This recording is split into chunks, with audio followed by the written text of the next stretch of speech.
सलाम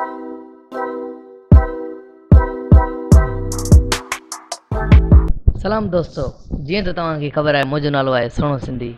अॼु तव्हां लाइ खणी आयो आहियां हिकु अहिड़ो प्रोग्राम जंहिं प्रोग्राम जो नालो आहे मज़ेदार ॻाल्हि। असीं हिन प्रोग्राम में कंदासीं मस्ती मज़ाक। हिकु दफ़े छा थियो, हिकु मुड़ुसु कमु तां मोटियो, घर पहुतो, घर में ॾिठईं त ज़ाल नज़र न आई। खेसि भाऊ ओड़े पाड़े मां पुछा कई पर हमरा खे ज़ाल न मिली। हमरा ॻोल्हींदो ॻोल्हींदो वञी पोस्ट ऑफिस पहुतो।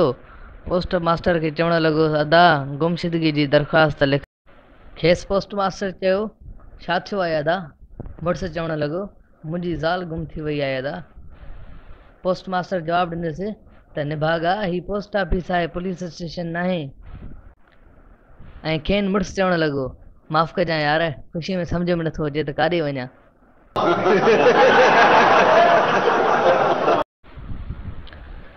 वरी हिकु दफ़े छा थियो त हमरा जी ज़ाल ॾाढी बीमार हुई। उनखे डॉक्टर ॾे वठी वियो ऐं डॉक्टर उन औरत खे वात में थर्मामीटर रखियो। 5 मिंट लाइ वात बंदि करण लाइ चयो डॉक्टर। मुड़ुसु पंहिंजी ज़ाल खे एतिरी देरि ताईं ख़ामोश ॾिसी साईं ख़ुशि पियो थिए ॾाढो।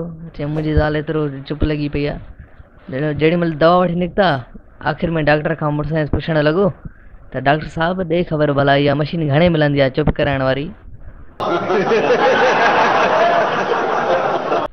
जी दोस्तों, त तव्हांखे कीअं लॻो असांजो हीउ प्रोग्राम? पंहिंजी राय ज़रूरु ॾींदा जीअं हिन प्रोग्राम जो ॿियो हिसो अपलोड कयूं।